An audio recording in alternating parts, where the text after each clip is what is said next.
మన ప్రభు అయిన యేసుక్రీస్తు నామంలో అందరికీ వందనాలు తెలియచేసుకుంటున్నాను.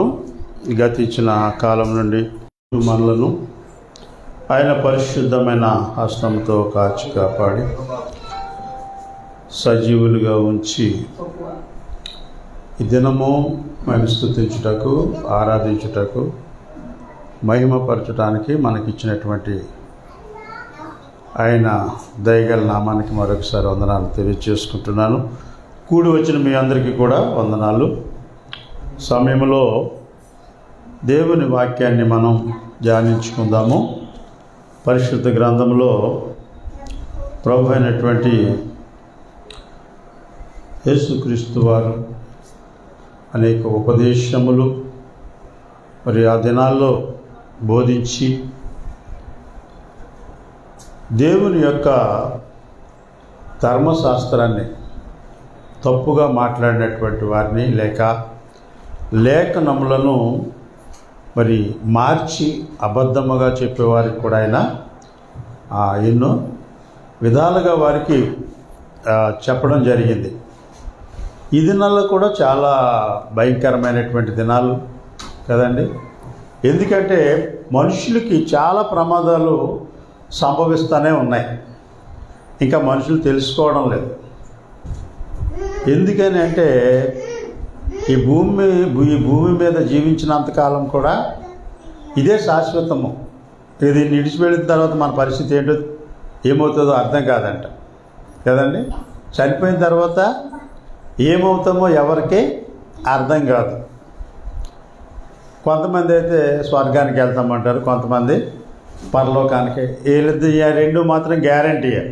నరకానికి పోతామనే భయం మాత్రం ఎవరికీ లేదు. ఉందా? నరకం అనేది అన్ని విషయాల్లో ఒకటే ఉంది కదండి. కొన్ని నరకాల్లో అయితే నూనెలో వేగిస్తారంటారు కదా, రంపాలతో కోస్తారు, ఇంకా వాతలు పెడతారు.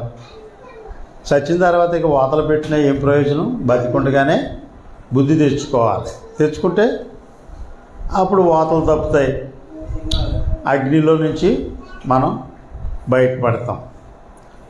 కానీ మనుషులు అయినా కూడా ఈ లోక సంబంధమైన దాన్నే కోరుకుంటూ ఉంటారు కదా. రేపు చచ్చిపోతామన్నా కూడా ఈరోజు బ్రతకాలని ఆలోచిస్తారు తప్ప ఎలాగ చచ్చిపోతున్నాం కదా అనేటువంటి ఆలోచన మాత్రం రాదు. కాబట్టి ప్రియులారా, పరిశుద్ధ గ్రంథంలో అపోస్తలుడైనటువంటి పౌలు గారు ఒక మాట చెప్తాడు. మొదటి దశలోకి రాసినటువంటి పత్రిక 2వ అధ్యాయము 2వ వచనం చూసుకుందాము. మీరు ముందు శ్రమపడి అవమానం పొంది ఎంతో పోరాటంతో దేవుని సువార్తను మీకు బోధించుటకై మన దేవుని యందు ధైర్యము తెచ్చుకుంటేమని మీకు తెలియను. సార్ 2వ అధ్యాయము 2వ వచనము. ఏలయనగా మా బోధ కపటమైనది కాదు, అపవిత్రమైనది కాదు, మోసయుక్తమైనది కాదు. చూసారా? దేవుని యొక్క వాక్యము మొదట ఏమన్నాడు? కపటమైనది కాదు, అపవిత్రమైనది కాదు, మోసయుక్తమైనది కాదు. సరే, అంటే ఇక్కడ ఈ వచనాన్ని మనం ఆలోచిస్తే మొదటిదిగా ఏమనుంది? కపటమైనది. కపటమైనటువంటి బోధ ఎలా ఉంటుందంటే వాళ్ళు చెప్పింది నిజమని నమ్మే విధంగా ఉంటుంది కదండి. ఆ కపటము ఎక్కడి నుంచి వస్తుంది? ప్రతి ఒక్కరిలో ఉంటుంది. పిల్లలు అన్నం తింటలేదనుకోండి, నీకు చాక్లెట్ కొనిస్తా కదా, లేకపోతే ఇంకా ఏదైనా ఒక బిర్యానీ తెప్పిస్తా, ముందైతే తినేయి అని చెప్తారు. కపటమే కదా. తర్వాత బిర్యానీ తెప్పిస్తారా, చాక్లెట్ తెప్పిస్తారా? అది వీళ్ళకి ఏంటంటే ఒక అలవాటు అయిపోయింది. కానీ అది పాపమే. నీ కుమారుని మోసం చేసినా కదా, అది పాపమే, అబద్ధమే కదండి. ఈ చిన్న విషయం దగ్గరే తప్పిపోతూ ఉంటాం. కపటం అన్నమాట. కపటం అంటే మనసులో ఒకటి ఉంటుంది, పైకి ఒక రకంగా ఉంటారు. చాలామంది కూడా ఈ దినాల్లో కపటముగానే ఉంటున్నారు, కానీ దేవుని వాక్యము మాత్రము కపటమైనది కాదు.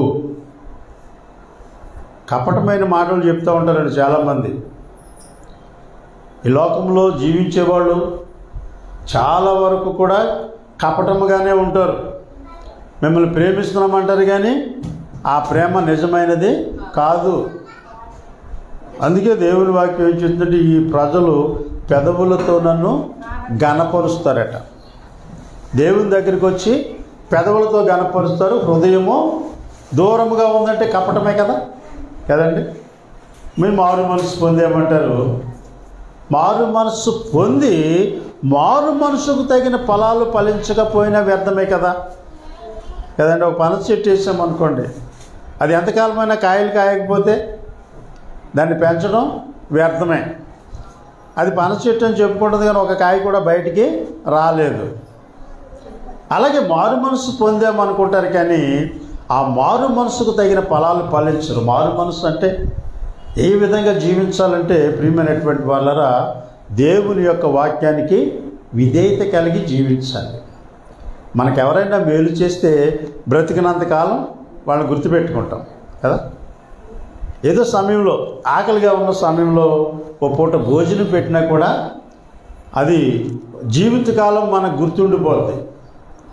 మన ధన సహాయం ఇవి కాదు, కానీ భోజనం పెట్టినా కూడా, ఒక పూట భోజనం పెట్టినా కూడా దాన్ని చాలా కాలము మనము బ్రతికినంతకాలం కూడా గుర్తుపెట్టుకుంటాం. కానీ దేవుడు మన యొక్క పాపములను కదండి, మన పాపాలన్నీ క్షమించేశాడు. ఘోరమైన పాపాలు కూడా మనం చేసి ఉంటాం. అంటే చాలామంది చేసి ఉండకపోవచ్చు. ఇదేంటండి పాపాలు చేశారంటున్నారంటే మమ్మల్ని ఈయన అనుకోవచ్చు కదా. మీరు పాపాలు చేసి, నేను పాపాత్ముడే కదండి. నేను కూడా ఎన్నో ఘోరమైన పాపాలు చేసినటువంటి నన్ను దేవుడు పట్టుకున్నాడు. అర్థమైందా? పాపములో పడినటువంటి మమ్మల్ని దేవుడు, ఎందుకంటే ఇతరులన్నీ అంటే వాళ్ళు బాధపడతారు కాబట్టి మా మీదే చెప్పుకోవాలంట. అందుకే పౌలు గారు అంటాడు ఒక సందర్భంలో, మీరు దుష్టులు, దుర్మార్గులు, అపవిత్రులని వాళ్ళని అనకుండా, నేను హింసకుడిని, దోషకుడిని, హానికరుడిని, అంటే మనుషులు చంపేసేవాడిని నేను. హానికరుని అంటే తెలుసు కదా. మనం పురుగుని చంపేసామనుకోండి, అదే పురుగే కదా అనుకుంటాం. మనం ప్రాణాన్ని తీసేసినట్టే కాదు, ఒక ప్రాణమే కదా. ఒక పురుగులో కూడా ప్రాణం ఉంది. ఆ ప్రాణం మనకంటే తక్కువనే లెక్క కాదు. అక్కడ ప్రాణం అంటే ప్రాణమే. ఆ ప్రాణం ఉంటేనే ఆ పురుగు పైకి ఎగురుతూ ఉంటుంది. ఇప్పుడు ప్రాణం లేకపోతే ఏమైపోద్ది? చచ్చిపోద్ది. మనం కూడా పురుగుతో సమానం. అర్థమైందా? దావీదు అంటాడు, పురుగును నేను అంటాడు. తెలుసా? నేను ఒక పురుగుని అంటాడు. అంటే అంత తగ్గించుకున్నాడు దేవుని దగ్గర. మనము కూడా మనకి తెలియకుండా పాపం చేసి ఉండవచ్చు కదండి. ఆ పాపములను యవనస్తులు, చిన్న పిల్లలు వాళ్ళు పాపం చేయరండి అని మనం అనుకుంటాం, కానీ కొంచెం లోకములో లోక జ్ఞానము, ఈ లోక జ్ఞానము పాపముతో కూడిందంట. ప్రతిదీ కూడా పాపంతో కూడినటువంటిదే. చిన్న పిల్లలు కూడా అబద్ధాలు ఆడడం చిన్నతనం నుంచే నేర్చుకుంటారు. పెద్దవాళ్ళు కూడా ఈ అబద్ధం అనేది అన్నిటినీ మోసం చేస్తుంది. ఇది చాలా కపటముగా కూడా ఉంటుంది. ఈ కపటమైనటువంటి బోధ దైవ గ్రంథంలో లేదు కదండి. అలా బోధించినటువంటి వాడికి యేసు ప్రభు వారు బుద్ధి చెప్పాడు. ఏంటంటే ఒక ఉదాహరణకి మనం చూసుకున్నట్లయితే మార్కు సువార్త 7వ అధ్యాయము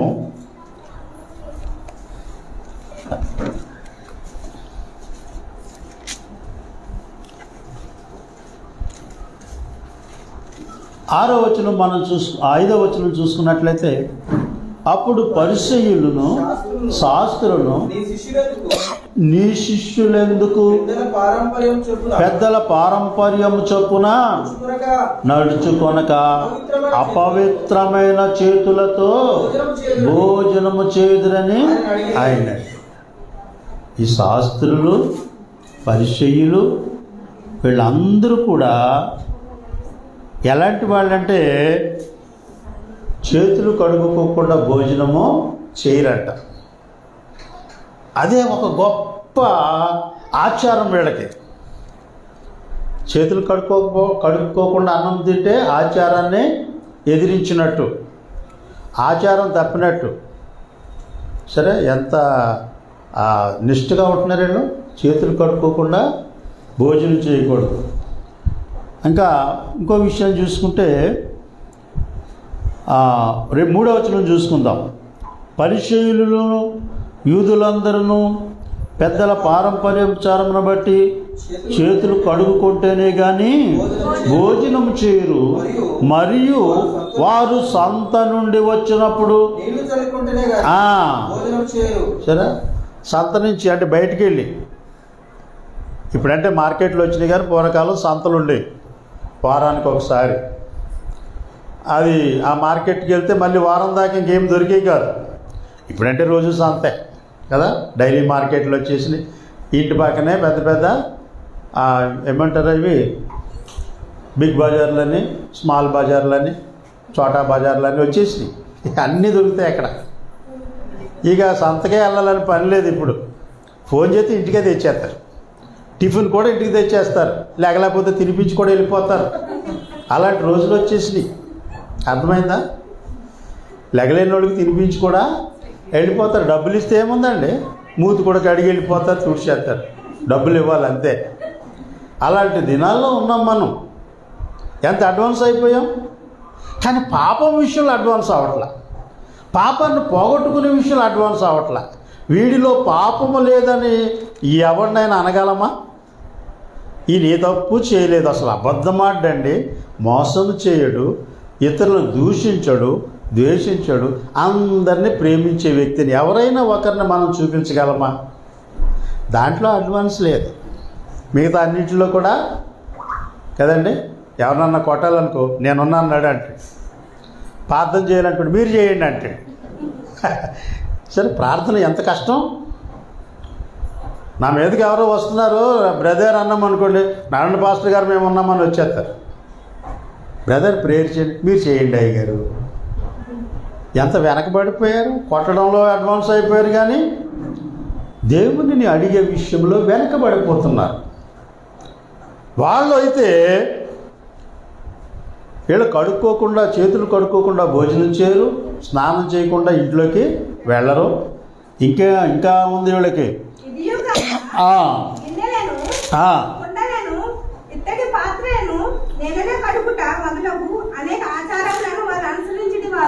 చూసారా, గిన్నెలు, కొండలు, ఇత్తడివి అన్నీ కడుక్కోవాలంట బయటికి వెళ్ళి వస్తే. ఇప్పుడు ఎవరికన్నా మనం ఏదన్నా ఒక వస్తువు ఇచ్చామనుకోండి, వాళ్ళకి కడిగినా మళ్ళీ వీళ్ళు కడుక్కునేవారు. ఆ కడిగి తీసుకొచ్చినా ఎంత బాధపడుతుంది. ఏళ్ళే శుభ్రవంతులా, మాకు శుభ్రం తెలవదా, నేను ఇచ్చింది మళ్ళీ కడుక్కుంటున్నారు అనుకుంటారు కదా. కానీ అది ఆచారం అంటది. గిన్నెలు కడగడం అనేది ఆచారం. చూడండి, ఆ కొత్త కోళ్ళని చూడకుండా గిన్నెలు కడిగిస్తున్నారు కదా. ఇంకా ముసలోడిపోయిన అత్తమామలు గిన్నెలు కడిగిస్తున్నారు అంటారు. కానీ గిన్నెలు కడుక్కోవడం అనేది, మన పాత్రలు మనం శుభ్రం చేసుకోవడం అనేది అది చిన్నతనం కాదు. అర్థమైందా? అది వెట్టి తాకిరి అంతకన్నా కాదు. అది మొదటి నుంచి వచ్చినటువంటి ఒక ఆచారం అంటండి, శుభ్రం చేసుకోవడం. కడుక్కోకుండా అన్నం గిన్నెలు అన్నం తినగలమా? సరే, అంటే వాళ్ళ యొక్క పాత్రలు శుద్ధి చేసుకుంటున్నారు, వారి శరీరాలను శుద్ధి చేసుకుంటున్నారు. కానీ కొన్ని విషయాల్లో మాత్రం వెనకబడిపోతున్నారట. అసలైన విషయాలు ఏమంటున్నాడు? ప్రియమైనటువంటి వాళ్ళరా, నీ శిష్యులు ఎందుకు యేసు ప్రభువు నిలదీస్తున్నారు. ఇక్కడ యేసు ప్రభువుని ఏమని నిలదీస్తున్నారు? నీ శిష్యులు, నువ్వు వాడికి అన్నీ నేర్పిస్తున్నావు కదా, చేతులు కడుక్కోవడం నేర్పలేదా? చేతులు కడుక్కోకుండా ఎందుకు తినేస్తున్నారు వాళ్ళు? వాళ్ళకి భోజనం పెట్టేవాళ్ళు చాలా తక్కువ శిష్యులకి. వాళ్ళకి ఎంతో పని ఉంటుంది, ఎక్కడో చోటుకి వెళ్ళాలి, దేవుని సువార్త ప్రకటించాలి. సడన్గా ఎవరైనా భోజనం పెట్టారనుకోండి, ఆ నీళ్లు తెండి, చేతులు కడుక్కోవాలి, తుడుచుకోవాలి, టవల్ తెండి, ఇవన్నీ చేసుకునే సమయం ఉండేది కాదు వాళ్ళకి. అప్పుడు సువార్థికులు వాళ్ళే. ఇప్పుడంటే ప్రపంచమంతా ఉన్నారు, కానీ అప్పుడు సువార్త ప్రకటించేవాళ్ళు యేసు ప్రభువారి శిష్యులే, ఇంకెవరూ లేరు. శాస్త్రులు పరిచయాలు ఉన్నారంటే వాళ్ళు దోచుకోవడమే తప్ప దేవుని నీతిని మాత్రము ఎవరు అసలు అనుసరించేవారు కాదు. కానీ ప్రియమైనటువంటి వాళ్ళని ఇక్కడ యేసు ప్రభువారు ఏమంటున్నాడంటే, నీ శిష్యులు అపవిత్రమైన చేతులతో భోజనం చేస్తున్నారు కదా, చేతులే అపవిత్రమైనవంట. అప్పుడు యేసు ప్రభువారు అంటున్నాడు, వారితో ఈ మాటలు చెప్తున్నాడు. ఏంటంటే, ఈ ప్రజలు పెదవులతో నన్ను గణపరుస్తారు కదండి. కీర్తనలు పాడేస్తారు, చర్చిలో మంచి హంగామా. చర్చి బయటికి వెళ్ళిన తర్వాత మనం బస్సు ఎక్కారనుకోండి, ఒక వృద్ధుడు చేయి తగిలింది అనుకోండి, ఆ విశ్వాసకి ఎంత కోపం వచ్చేది. ఏదో నా తండ్రి వయసు ఉన్నవాడు ఏదో తాకాడులే అని అనుకుంటుందా? వాళ్ళు కనబడతలేదా, చూసుకుంటలేదా కదండి. పెద్ద రాద్ధాంతం చేసేస్తారు. చూడండి, నన్ను గెంటేసాడండి అంట. తగ్గింపు ఉండదు. దేవుని వాక్యం ఏం చెప్తుందంటే, నువ్వు దేవుని సన్నిధిలో ఎలాగున్నావో బయట కూడా ఆ విధంగా ఉంటేనే నీకు ఆశీర్వాదం ఉంది, ఆ విధంగా ఉంటేనే నీకు దేవుని రాజ్యం ఉంది, ఆ విధంగా ఉంటేనే నీవు రక్షణ పొందినట్లు, మారు మనసు పొందినట్లు. మరి నీ హృదయంలో ఉన్నాయన్నీ అలాగే ఉంచేసుకుని దేవుని గణపరిస్తే ఆయనకి ఏమన్నా ఇష్టంగా ఉంటుందండి? హృదయ శుద్ధి కావాలి ఆయనకి. అందుకే యేసుప్రభు వారు ఏమన్నారు? హృదయ శుద్ధి గలవారు కదండి. హృదయం శుద్ధిగా ఉంటే ఆయన వచ్చి కనబడక్కర్లా. ఈ హృదయ శుద్ధుడు ఏముండదు, రాత్రి దేవుడు కనబడ్డాడంటారు కదా. గొప్ప వెలుగు వచ్చిందండి, వెలుగు తెల్లని వస్త్రాలు ధరించుకున్న అతను నాకు కనిపించాడు కదా, నా రోగం తెల్లారికి తగ్గిపోయిందంట. నీ హృదయం శుద్ధి కాలేదు, శరీర శుద్ధి కోసం మాట్లాడుతూ ఉంటాం కదండి. ప్రభువా నన్ను స్వస్థపరచు అని అడుగుతాం, కానీ ఆ స్వస్థపరచమని అడిగేది మాట ఎలా ఉండాలంటే హృదయంలో నుంచి రావాలంట. హృదయంలో నుంచి వస్తే దేవుడు తప్పకుండా మనల్ని స్వస్థపరుస్తాడు. హృదయంలో నుంచి మాట్లాడితే కన్నీళ్ళు వస్తాయి, ఏడ్ చేస్తారు కొంతమంది, కళ్ళాట ఒక్క చొక్కగా ఆడదు. కానీ హృదయంలో నుంచి వచ్చే మాటల వల్ల ఏమవుతుందంటే కళ్ళాట నీళ్ళు వస్తాయి. నవ్విన కళ్ళాట నీళ్ళు వస్తాయి. హృదయపూర్వంగా నవ్వితే, కపటంగా నవ్వితే నీళ్ళు రావు. హృదయపూర్వకంగా నవ్వితే కళ్ళంట నీళ్ళు వస్తాయి. హృదయపూర్వకంగా మనం దేవునికి ప్రార్థన చేస్తే కళ్ళంట నీళ్ళు వస్తాయి. అంటే హృదయంలో నుంచి వచ్చేవి ఇవి. ఆ మాటలే దేవునికి అంగీకారం. అందుకేమంటున్నాడు? హృదయం నాకు దూరంగా ఉంది. మనుషులు కల్పించిన పద్ధతులు, ఏ ఉపదేశములు అంటావే? దేవోపదేశములు. ఇవి దేవుడే ఉపదేశించినటువంటి మాటలని చెప్పేసి మనుషుల్ని నమ్మించేసి వ్యర్థముగా ఆరాధిస్తున్నారు. ప్రియమైనటువంటి వాళ్ళరా, వ్యర్థమైన ఆరాధన దేవునికి ఇష్టమా? కదండి. మన హృదయంలో అనేకమైనటువంటి కక్షలు లేక వాళ్ళ మీద మనం విషం కక్కుతూ వాళ్ళకి మంచి భోజనం పెట్టామనుకోండి, తినగలుగుతారా? తినాలనిపిస్తుందా? అదే ప్రేమతోటి వాళ్ళ గ్లాసులు మంచినీళ్ళు ఇచ్చిన ప్రేమగా దాన్ని స్వీకరిస్తారు. దేవుడు కూడా అంతే. నీ హృదయం అడుగుతున్నాడు అంతే. నువ్వేదో నాకు పెద్ద గుడి కట్టమని కానీ లేకపోతే ఇంకేదో చేయమని ఆయన నిన్ను అడగట్లేదు. కానీ నీ అభివృద్ధిని బట్టి, నీ ఆశీర్వాదాన్ని బట్టి నువ్వు దేవునికి ఏదన్నా చేయాలంటే చేయాలి తప్ప దేవుడు కూడా ఎవరిని ఏమి బలవంతమో చేయడం లేదు. ఇక్కడ నాకు అది కావాలి ఇది కావాలని కోరుకునేవాడు కాదు, నీకే సమస్తము ఇచ్చేటటువంటి దేవుడు ఆయన. కపటమైనటువంటి వాడు అంతకన్నా కాదు. వాక్యం కూడా కపటమైనది కాదు. అందుకే దశలోనికలోకి రాసినటువంటి పత్రికలు అంటున్నాడు, మా యొక్క చూడండి ఒకసారి మళ్ళా 2వ అధ్యాయము. ఎలయనగా మా బోధ కపటమైనది కాదు. అపవిత్రమైనది కాదు. సరే, మా బోధ కపటమైనది కాదండి. కపటమైనటువంటి మాటలు దేవునికి ఇష్టమో ఉండవు. అందుకే పౌలు గారు అంటాడు, మా బోధ అసలు కపటమైనది కానే కాదు. ఎందుకంటే మేము దేవుని కొరకు జీవిస్తున్నాం, మనుషుల కొరకు కాదు, మా కొరకు కాదు. అందుకే ఆయన కనీసం ఒక ఇల్లు కూడా సంపాదించుకోలేదండి పౌలు గారు. తెలుసా, ఆయన ఉండడానికి ఒక ఇల్లు కూడా సంపాదించుకోలేదు. ఆయన చనిపోయే వరకు కూడా ఎక్కడున్నాడో తెలుసా? అద్దింట్లో ఉన్నాడంట. చూడండి ఒకసారి అపోస్తుల కార్యములు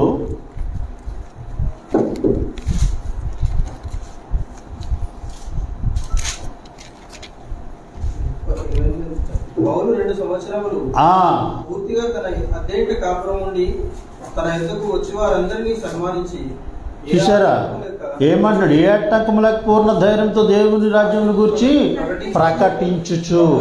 ఎక్కడున్నాడండి ఆయన? అద్దింట్లో ఉన్నాడా లేదా? ఇప్పుడు అద్దింట్లో ఉన్నటువంటి సువార్థికులు ఉన్నారా? లేరు కదండి. అంటే అప్పుడు ఆ దినాల్లో వాళ్ళు ఏ స్వార్థము లేకుండా దేవుని రాజ్యము కొరకు కనిపెట్టుకున్నారు. ఇప్పుడు కూడా అలాంటి సువార్థికులు ఉన్నారు. అలాగని చెప్పి వాళ్ళ అద్దెలలో కాపురం ఉండాలని కాదు. దేవుడు వాళ్ళని ప్రేమించి సొంత గృహాలు ఇచ్చాడు కదండి. మంచి కుటుంబాలను ఇచ్చాడు, మంచి సంఘాలను ఇచ్చాడు. కాకపోతే కపటమైనటువంటి మాటలు మాట్లాడకూడదు. మనం దేవుని రాజ్యం గురించి బోధించాలి. దేవుని యొక్క సంఘములో ఉన్నాము కాబట్టి దానిని పరిశుద్ధమైన దానిగా మనం భావించుకోవాలి. చూడండి 8వ వచనం, మీరు దేవుని ఆజ్ఞను విడిచిపెట్టి మనుషుల పారంపర్యాచారములను గైకొనుచున్నారు, మరియు ఆయన మీరు ఏ పారంపర్యాచారం గైకొనుటకు దేవుని ఆజ్ఞను బొత్తిగా నిరాకరించుదురు. నీ తల్లిదండ్రులను గణపరచవలననియు నీ తండ్రినైనను తల్లినైనా దూషించువానికి మరణశిక్ష విధింపవలననియు మోషే చెప్పాను కదా. తల్లిదండ్రులను దూషించినా ద్వేషించినా రాళ్లతో కొట్టి చంపేసేవారంట. అది ఎంత కఠినంగా ఉందండి, ఎంత కఠినంగా ఉంది. తల్లిదండ్రులను దూషించినా ద్వేషించినా వాళ్ళని విడిచిపెట్టినా కూడా ధర్మశాస్త్ర ప్రకారంగా ఏముంది, వాళ్ళని బయటికి తీసుకొచ్చి అక్కడ ఉన్న వాళ్ళందరూ రాళ్లతో కొట్టి వాళ్ళనే చంపేసేవారు. అలాంటి ఆజ్ఞది. అలాంటి ఆజ్ఞనే మీరేం చేశారు? మార్చేశారు. ఎలా మార్చేశారంట? ఆయనను మీరు ఒకడు తండ్రినైనా తల్లినైనా చూచి నా వలన నీకు ప్రయోజనమైనది ఏదో అది కొర్బాను అనగా దేవార్పితమని చెప్పిన ఎడల తన తండ్రికైనను తల్లికైనా ఏమీ చెయ్యనియని మీరు నియమించిన మీ పారంపర్యాచారం వలన దేవుని వాక్యమును నిరర్ధకము చేయదు. మీ అమ్మని నాన్న చూడాల్సిన అవసరం లేదు కదా. దేవునికి ఏదో కారు కింద ఇచ్చేసేయండి అని కూడా అంటారు కదా. వాళ్ళు జీవితాంతం పోషించి కంటే ఎంతో ఏదో ఒకటి పట్టుకెళ్ళి ఇచ్చేది వదిలిపోద్ది కదా. దేవార్పితం అంటే కాదు, దేవునికి అర్పణ అర్పించేస్తున్నాం కాబట్టి ఇక మీకు నాకు ఏ సంబంధమో లేదు. మీరు కష్టపడి బతికితే బతకండి, లేకపోతే అడుక్కు తినండి అని వదిలేసేవారంట. ఎంత భయంకరం. చేతులు కడుక్కోని వాడినే మీరు అపవిత్రుడు అంటున్నారు కదా. మరి వీడెంత ఎలాంటి వాడు? అపవిత్రం చేసేవాడిని పవిత్రుడు చేసేస్తున్నారు. కానీ మీరు చెప్పేది ఏమీ కూడా కరెక్ట్ అయింది చేయట్లేదు. ఎందుకంటే యేసుప్రభు వారు అంటున్నారు చూడండి, జనసమూహంలో మరలా తన ఎదురు పిలిచి మీరందరూ నా మాటని గ్రహించుడి. వెలుపలి నుండి లోపలికి పోయి మనుషుని అపవిత్రంగా చేయనది ఏమీ లేదు, కానీ లోపల నుండి బయటకు వెళ్ళినవి మనిషిని అపవిత్రంగా చేయనని. చూసారా, మనుషులు చేతులు కడుక్కోకపోయి తిన్నా కూడా అదేమీ అపవిత్రమో కాదు. ఎందుకంటే అది లోపలికి వెళుతుంది కాబట్టి అది పరిశుద్ధమైనదే. ఎందుకంటే ప్రియమైనటువంటి వాళ్ళరా, తిమోతికి రాసినటువంటి పత్రిక 1వ అధ్యాయము 4వ వచనంలో అపోస్తలుడైనటువంటి పౌలు గారు అంటాడు,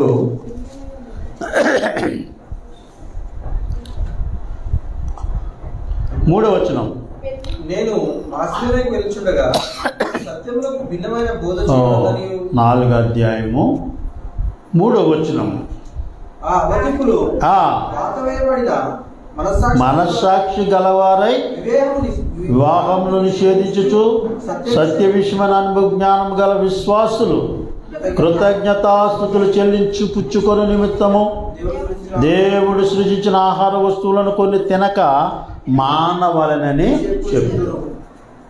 దేవుడు సృష్టించినటువంటి ఆహారము అన్నీ కూడా మంచివేనంట కదండి. మనకి చాలా చాలా ఆహారము ఆయన సృష్టించిన కొన్ని మనం తినం. కొన్ని దేశాల్లో అన్నీ తింటారు, కొన్ని దేశాల్లో పచ్చిదే తినేస్తూ ఉంటారు. చైనా వాళ్ళు చూసారా, మార్కెట్కి వెళ్ళి ఆ మార్కెట్లో కొనుక్కొని అక్కడే తినేస్తూ ఉంటారు, ఇంటికి కూడా పట్టుకెళ్ళాలి. అది మెదులుతూనే ఉంటుంది, వాళ్ళు తినేస్తూ ఉంటారు. మనం తినగలమా? మనం వండుకోవాలి, వండుకున్నాక మళ్ళీ అది బాగా ఉడకాలి, అప్పుడు కానీ మనం తినం. వాళ్ళకి అది నీసు వాసన వస్తుంది, లేకపోతే దాని పొట్టలో ఏదో వేస్ట్ ఉంటుంది, ఏమీ లేదు. ఆ బతికున్న దాన్ని నమిలి మింగేస్తూ ఉంటారు, తినేస్తూ ఉంటారు. కానీ అది మనకే మంచిది కాదని మనం అనుకుంటున్నాం కదా.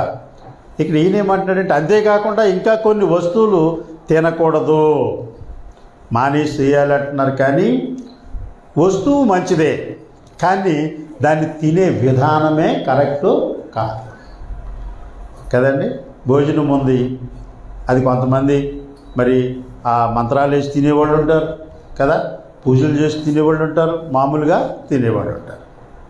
కాబట్టి అదేంటంటే కృతజ్ఞతాస్తుతులు చెల్లించి పుచ్చుకోవడం ఎంతో శ్రేష్టము అంటున్నాడు. నువ్వు తీసుకొచ్చారు ఎవరో తినమని, నీ ఫ్రెండ్స్ అయి ఉండొచ్చు, స్నేహితులు అయి ఉండొచ్చు కదండి. ఇప్పుడు మనం చాలామందికి, నాన్ క్రిస్టియన్స్కి చాలామందికి మనం మన ఇళ్ళలో ఏదన్నా జరిగితే పిలుస్తాం. మనం పెట్టేది ప్రతిదీ వాళ్ళు తింటారు.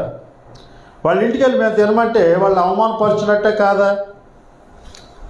ఏదో పెద్ద పరిశుద్ధులు అయిపోయినట్టు మేము తినమండి అంటారు. కడుపు నిండా వేస్టే. మళ్ళీ కడుపు నిండా వేస్ట్ అంటే ఆ వేస్ట్ కాదు, హృదయంలో భయంకరమైన ఆలోచనలు ఉంటాయి పైకి, అది మేము తినమండి అంటారు. షార్ట్లు పట్టుకెళ్తే మెక్కేస్తారు, మళ్ళీ అందరూ ఎదురుకుండా తినరు. ప్రియులారు, అదే మోసగారితనం అంటే. మోసగారితనం అంటే దేవుణ్ణి మోసం చేయటం, అది మనుషుల్ని మనం కించపరచడం. అవునా కదా? వాళ్ళు తీసుకొస్తారు, ఇది మేము తినాం అంటే వాళ్ళు మంచి పదార్థాలు తెస్తారు, ఎదటి వాళ్ళకి పెట్టేది ఎప్పుడు కూడా శ్రేష్టమైనది పెడతారు ఎవరైనా. పైగా వాళ్ళు తింటారో డౌట్తో కూడా వస్తారు. వాళ్ళు రాగా మేము తినమన్నాం అనుకోండి, మరి మన ఇంటికి వస్తే తినరా మా ఇంటికాడ, మేము మంచి భోజనం తినమా అని అడుగుతాం. పాపం వాళ్ళు వచ్చి తింటారు. ప్రియులరావు సందర్భంలో మనల్ని కనీసం వాళ్ళ ఇళ్లలోకి రానిచ్చేవారు కాదు, మనల్ని ముట్టుకునేవారు కాదు, తెలుసా? అలాంటి వాళ్ళని ఈ రోజున ప్రభువు కృపను బట్టి, దేవుని వాక్యాన్ని బట్టి అందరూ ప్రేమిస్తున్నారు. ఈ రోజున అందరూ ఒకటిగా జీవిస్తున్నారు, తెలుసా? చాలా భయంకరమైన రోజులు. నాకంటే అలా జరగలేదు, కానీ ఊరిలో చూశాను నేను. హోటల్లో ఛాయ్ ఇవ్వడానికి గ్లాసులో కాకుండా కొబ్బరి చెప్పుల్లో పోసేవారు తాగడానికి. కొబ్బరి చెప్పులు తెలుసా? కొబ్బరికాయ కొడితే లోపల ఒక ట్యాంక్ ఉంటుంది, ఒక హాఫ్ని చెప్పు అంటారు. ఆ చెప్పలో ఛాయ్ పోతే తాగి మళ్ళీ ఆ చెప్ప అక్కడికి అడిగి పెట్టేయాలి, ఇంకోటి వచ్చేదే చెప్పలో తాగాలి. ఈ రోజున అందరినీ దేవుడు ఏం చేశాడు? వాక్యం చేత ఐక్యపరిచాడు. వాళ్ళకంటే మనం మంచి పదార్థాలు పక్కన కూర్చొని అందరం కలిసి భోజనం చేస్తున్నామంటే ఎంత గొప్ప విషయం ఇది కదండి. కానీ ప్రియులారా, మనం తెలుసుకోవట్లేదు, మనం గొప్పవాళ్ళం అనుకుంటున్నాం. వాళ్ళు తెచ్చింది మేము తినమనుకోవడం తప్పదు. ఎందుకంటే ఇక్కడ చెప్పాడు, కృతజ్ఞతాస్తుతులు చెల్లించి తీసుకో. అది మంచి వస్తువు, అది దేవుడు సృష్టించినటువంటిది ఆహారము కదండి. ఇక రాళ్ళు పెట్టారా తినమని? ఇసుక పెట్టారా, బూడిది పెట్టారా, బొగ్గులు పెట్టారా అంటే అన్నం పెట్టారు కదండి. అది నీకు మంచిది కాదన్నప్పుడు ప్రార్థన చేసుకుని తినడం వల్ల మంచిది. ఏది నిషేధింపతగినది కాదు. సరే, వీళ్ళేమన్నా చేతులు కడుక్కోకుండా తినేస్తున్నారంటే ఎంత అపవిత్రమో. కానీ అమ్మబాబు ఇంట్లోంచి గంటేయచ్చు, వాళ్ళకి భోజనం పెట్టకపోకుండా ఉండొచ్చు. అలాంటి వాళ్ళని ప్రేమిస్తున్నారు. ఎందుకంటే వాళ్ళు గట్టిగా కానుకలు ఇస్తారు కదండి. అయ్యగారికి తీసుకెళ్ళి మంచి భోజనం పెడతారు, జేబు నిండా కానుకిస్తారు. ఆ టైంలో కూడా మీ అమ్మన బాబుని చూడమంటే కానుక ఇవ్వడమో నా మాట కూడా చెప్పరాడు కదా. వాక్యం చెప్తుంది, నీ తల్లిదండ్రులను నువ్వు సన్మానించకపోతే అసలు నీకు దీర్ఘాయుషే లేదంటున్నాడు కదండి. ఇది మోసకారితనమైంది కాదు, నిజమండి. దేవుని వాక్యము ఒకళ్ళ కోసం చెప్పేది కాదు, మన కోసమే. ప్రభు అంటున్నాడు, అప్పుడు ఈ విధంగా అపవిత్రం అన్నప్పుడు ఆయన శిష్యులు అడుగుతారు ఆయన్ని,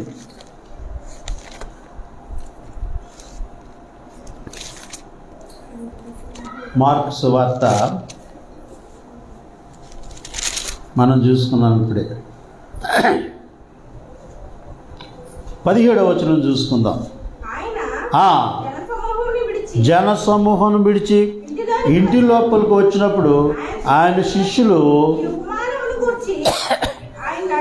చూసారా, ఆయన శిష్యులు యేసు ప్రభుతో ఉంటున్నారు, ఆయన చెప్పే మాట్లాడుతున్నారు. ఆయన చెప్తా ఉన్నప్పుడు ఖుషి అయిపోతున్నారు వీళ్ళు. ఏంటి, శాస్త్రులు పరిచయాల్ని యేసు ప్రభు వారు ఏదో అంటున్నాడు మంచిగాను, వాళ్ళు మన జోలికి రాకుండా బాగానే అంటున్నాడు అని ఖుషి అవుతున్నారు. కానీ అసలు ఏమి వీళ్ళకు కూడా తెలియదు కదండి. ఆయన చెప్పిన ఉపమానం వీళ్ళకు కూడా తెలియలేదు. వాళ్ళందరూ వెళ్ళిపోయిన తర్వాత సీక్రెట్గా అడుగుతున్నారు ఆయన్ని. లోపలికి రాగానే డోర్ క్లోజ్ చేసేసారు. ఇప్పుడు అడుగుతున్నారు, వీళ్ళు 12 మందే ఉన్నారు అక్కడ. ఏమని? ఈ ఉపమానము, ఆ ఉపమానం ఏదో అన్నారు కదా, అపవిత్రమైంది, అపవిత్రం కాంది అన్నారు కదా, అది ఏదో మాకు కూడా చెప్పండి, మాకు అర్థం కాలేదు అన్నప్పుడు ప్రభు అంటున్నాడు, ఆయన వారితో ఇట్లా, మీరును ఎంత అవివేకులై ఉన్నారా. సరే, మీరెంత అవివేకులై ఉన్నారా. ఇంట్లోనే ఉంటున్నారు కదా, నేను చెప్పేవి అర్థం అవట్లే. ఇంట్లోనే ఉంటారు, అమ్మబాబు గురించి తెలియదు, అన్నదమ్ముల గురించి తెలియదు, అక్క చెల్లెల గురించి ఎవడ బతికాడదే కదండి. మనము తల్లి గర్భములో నుంచి వచ్చినప్పుడు మన సహోదరులతో మనం ఆ మార్గం నుండి వచ్చాము. మరి అందరము ఒక్క గర్భములో నుంచి వచ్చినప్పుడు మన సహోదరుల గురించి ఆలోచించొద్దా? ఏమ్మా, నా సహోదరుడు ఎలాగున్నాడు, ఏం చేస్తున్నాడు, ఏం బ్రతుకుతున్నాడు, ఎవడు బ్రతుకాడో చూసుకుంటారు చాలామంది. ఎవరికాళ్ళు గొప్పవాడు అవడం చూసుకుంటారు, వెనక్కి తిరిగి చూడరు. ఇంకా లాస్ట్కి వెళ్ళేదాడికి ఏమీ దొరకదు. అర్థమైందా? ఒకవేళ గొప్పవాడు అవ్వచ్చు, కానీ అందరిని విడిచిపెట్టేసి ఏకాకి అయిపోతాడంట, లాస్ట్కి ఒంటరి వాడు అయిపోతాడంట. దేవుడు కూడా విడిచిపెట్టేస్తాడు అలాంటి వాడిని. నీ తండ్రిని విడిచిపెట్టేసావు, నీ అన్నదమ్ములు విడిచిపెట్టేసావు, నీ అక్క చెల్లెలు విడిచిపెట్టేసావు, నీ బంధువులు విడిచిపెట్టేసి ఏమి సాధిస్తావు కదండి. మోషే ఉన్నతమైన స్థితికి వచ్చాడు, ఒక ఉన్నతమైన స్థితిలో ఉన్నాడు. ఉన్నతమైన స్థితికి వచ్చిన తర్వాత ఆయన బంధువులు ఎవరు, ఆయన కుటుంబం ఎవరు, అసలు వాళ్ళు ఎవరు, వాళ్ళ గురించి తెలుసుకోవాలి. చూడండి ఒకసారి అపోస్తలుల కార్యములు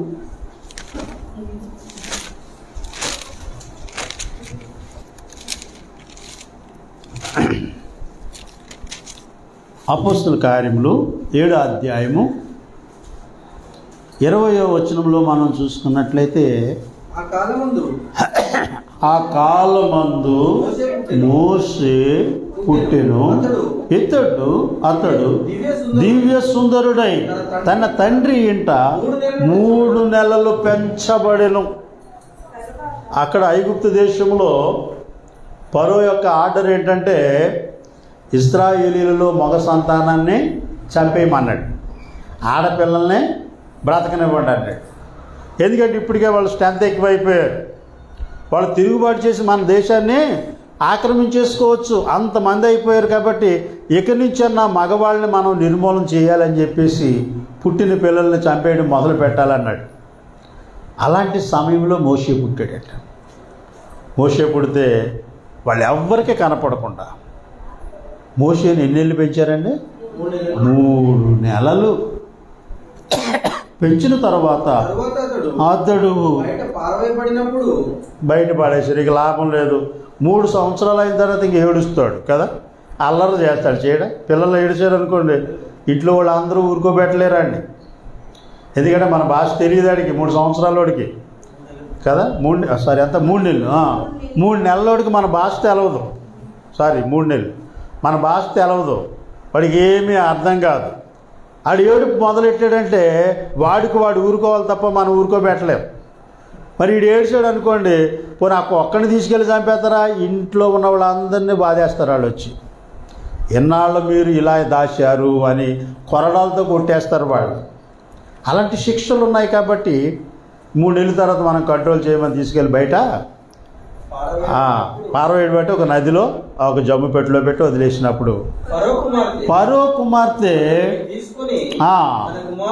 తన కుమారునిగా, సరే ఫరో కుమార్తె అంటే యువరాణి పెంచుకున్న కుమారుడు యువరాజే కదా. ఇప్పుడు మోషే ఎలాంటి హోదాలో ఉన్నాడండి? గొప్ప హోదా. ఆయన ఏమంటే అది జరుగుతుంది. అలాంటి వ్యక్తిత్వము, హోదా. మరి ఇంత గొప్పతనం ఉన్నటువంటి వ్యక్తికి ఏం చేశాడినా?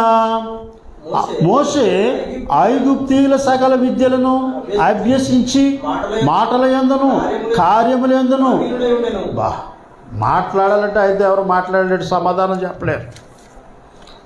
ఇంకా మంచి ప్రావీణ్యత సంపాదించుకున్నాడు.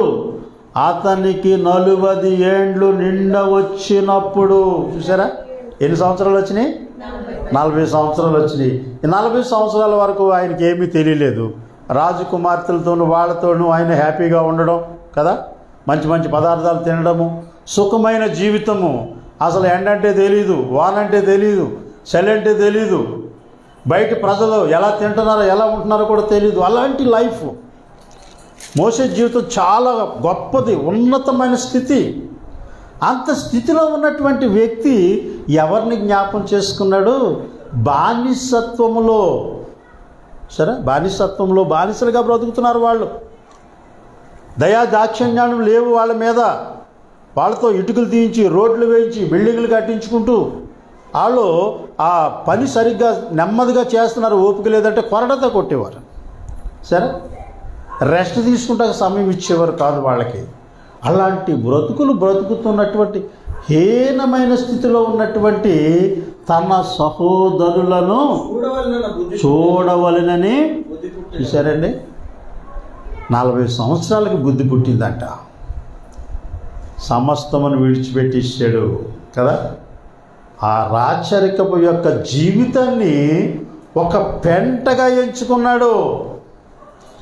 ఇది నాకు కరెక్ట్ కాదు, నా సహోదరులు వేరే ఉన్నారు. సరే అండి ప్రియులరా, మనం కోసము, మన కుటుంబము, నా పిల్లలు, నా భార్య అని ఏదేదో అనుకుంటూ ముందుకెళ్ళిపోతూ ఉంటారు, వెనక్కి తిరిగి చూడరు. మోషేకి ఏం తక్కువ అండి? 40 సంవత్సరాల వరకు అసలు శ్రమ అంటే ఏంటో తెలియనటువంటి వ్యక్తి, అన్ని విషయాల్లో కూడా గొప్పవాడిగా ఉన్న వ్యక్తి ఈ రోజున అట్టడుగున శ్రమ పడుతూ, బాధపడుతూ, కన్నీళ్లు విడుస్తూ, దినదినము ఏడుస్తూ బ్రతుకుతున్నటువంటి వారిని జ్ఞాపం చేసుకున్నాడు. ఎవరైనా వెళ్తారు వాళ్ళ దగ్గరికి వెళ్ళి 40 సంవత్సరాలకు వాళ్ళ దగ్గరికి వచ్చినప్పుడు అప్పుడు వారిలో ఒకడు అన్యాయం అనుభవించడం అతడు చూచి వారిని రక్షించి బాధపడిన వాని పక్షమున ఐగుప్తీయులు చంపి ప్రతీకారము చేసెను. ఐగుప్తీయులంటే ఇతని రాజ్య సంబంధులు. ఎవరి రాజ్య సంబంధులు? మోషే ఇప్పుడు మరి ఐగుప్తీయుల యొక్క రాణి గారితో పెంపకంలో ఉన్నాడు కాబట్టి ఐగుప్తీయులందరూ కూడా ఇప్పుడు ఆయన సంబంధులే కదండి. మరి అలాంటిది ఇక్కడికి వచ్చిన తర్వాత ఇది ఒక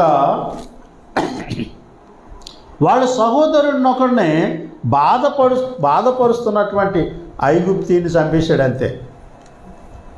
చంపేసి ఇసుకలోకి పెట్టేశాడు అంటాడు కదండి. ఆయన ఎడారి ప్రదేశాలు కదా, నిల్చున్న కడ అంత ఇసుకే ఉంటుంది, ఆ ఇసుకలోకి పెట్టేశాడు. ఆయన మర్నాడు ఇద్దరు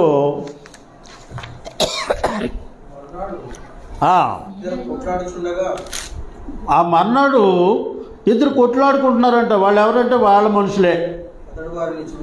ఆ ఇజ్రాయేల్ ప్రజల్లో వాళ్ళు ఇద్దరు కొట్లాడుకుంటే వాళ్ళ దగ్గరికి వెళ్ళి, సహోదరులారా మనలో మనం ఎందుకు కొట్టుకోవాలి అని అడిగాడంట. అప్పుడు వాళ్ళు ఏమంటున్నారు, వీళ్ళకి తెలియదు ఈ మోషే మన వంశపు వాడే, మనలో నుంచి వెళ్ళిన వాడే తెలియక వీళ్ళకే ఏమన్నారంటే, మొన్న నాన్ని చంపేసినట్టు మమ్మల్ని కూడా చంపేస్తావా అన్నారంట. అప్పుడు ఈయన చంపేసినటువంటి ఏమంటారు దాన్ని, మర్డర్ చేశాడు కదా, హత్య చేశాడు కదా, అది ఒక నేరం అయిపోయింది. అందుకే మోషే అక్కడి నుంచి వేరే ప్రాంతానికే మిద్యాను దేశానికి వెళ్ళిపోయాడు. సరే, ఎందుకంటే మన సహోదరుల కోసం ఒక నింద పడ్డాడు ఆయన.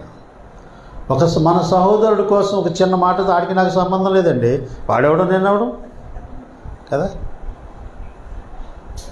వాడికి అన్నీ వాళ్ళ అమ్మ బుద్ధులు వచ్చినాయి అండి, నాకు మా నాన్న బుద్ధులు వచ్చినాయి, ఆడికి నాకు సంబంధమో లేదంట. చాలా భయంకరం. వాడికి అన్నీ అమ్మ బుద్ధులు వచ్చినాయి, నాకు వాళ్ళిద్దరు ఒకటి కాదా, వాడికి నాకు సంబంధం లేదండి. కానీ మోషే అలా కాదు, ఆయన రక్త సంబంధం కాకపోయినా వాళ్ళ వంశపు వాళ్ళు కాబట్టి కదండి, వాళ్ళు ఇన్ని సంవత్సరాలుగా బాధలు పడుతున్నారు కాబట్టి వాళ్ళని తలంచుకుని వాళ్ళ దగ్గరికి వచ్చి వాళ్ళకి సహాయం చేద్దాం అనుకుంటే వాళ్ళే తిరుగుబాటు చేశారంట. సరే, కాబట్టి ప్రియమైనటువంటి వాళ్ళరా, మన రక్త సంబంధిని కూడా మనం ప్రేమించాలి.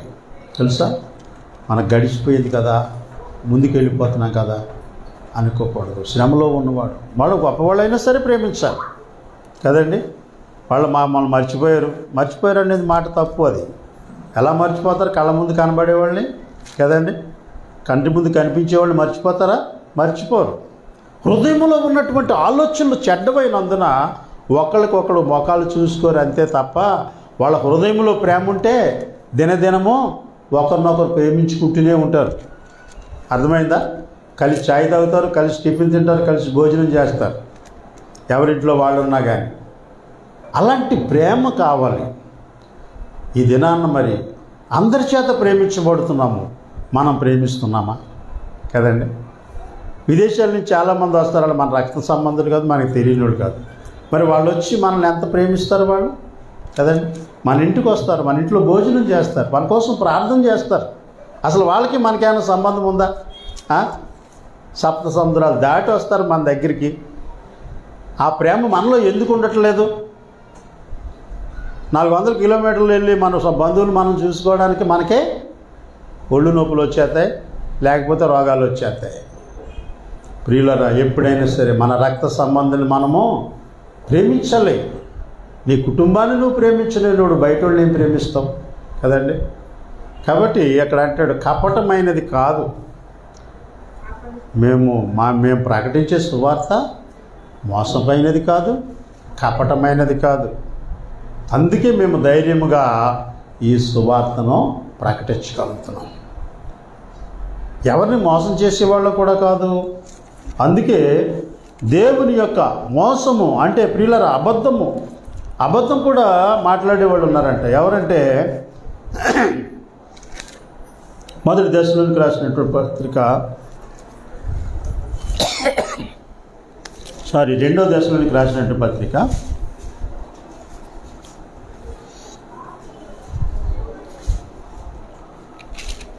2వ అధ్యాయం 13వ వచనం చూసుకుందాం. ఆ హేతువు చేతను మీరు దేవుని గురించిన వర్తమాన వాక్యము మా వలన అంగీకరించినప్పుడు మనుషుల వాక్యమని ఎంచక అది నిజముగా ఉన్నట్టు దేవుని వాక్యమని దానిని అంగీకరించితిరి గనుక మేమును మానక దేవునికి కృతజ్ఞతాస్తుతులు చెల్లిస్తున్నాం. ఇది మనుషులు చెప్పిన మాటలు కాదు, ఇది దేవుడు మాట్లాడిన పరిశుద్ధమైనటువంటి మాటలు, పవిత్రపరిచే మాటలని. ఎప్పుడైతే దీన్ని మనం అంగీకరిస్తామో అప్పుడు సహోదరుల యొక్క ఆదరణ మనం పొందుతామంట. అంటే మన కోసం మనమే కాదు, అనేక మంది మన కోసము ప్రార్థన చేస్తారండి.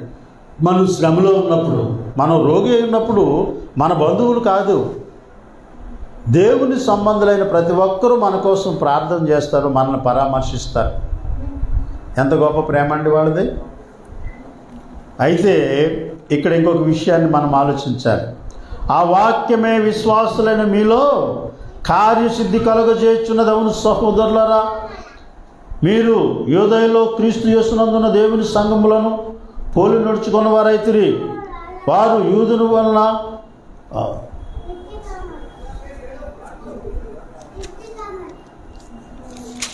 రెండో దశలోనికి రాసిన పత్రిక నేను వేరే చదువుతున్నాను. 13 ప్రభువు వలన ప్రేమింపబడిన సహోదరులారా, పరిశుద్ధపరచుట వలన ఈ సత్యమును నమ్ముట వలన రక్షణ పొందుటకు దేవుడు ఆది నుంచి మిమ్మల్ని దేవుడు మొట్టమొదటే మనల్ని ఏర్పాటు చేసుకున్నాడు. కాబట్టి ఆయన ప్రేమను పొందడానికి ఆయన బిడ్డలుగా జీవిస్తున్నాం.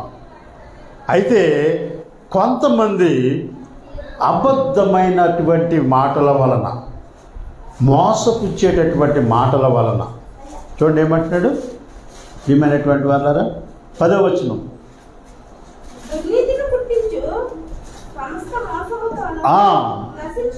నశించుచున్న వారిలో సాతాను కనపరచు బలమును అనుసరించియుండును.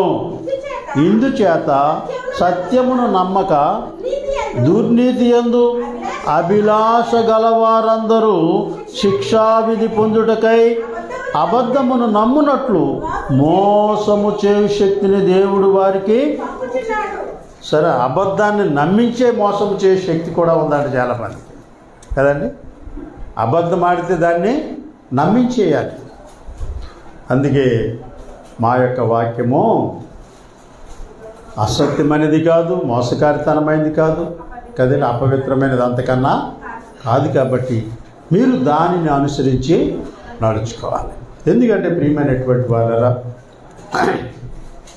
దేవుడు మనల్ని మన కుటుంబాన్ని మరి పోషించి సంరక్షించి ఎన్ని వ్యాధులు బాధలు కదండి. ఇప్పుడు ఎలాంటి వ్యాధులు ఉన్నాయి, మళ్ళా థర్డ్ వే రెడీగా ఉందంట.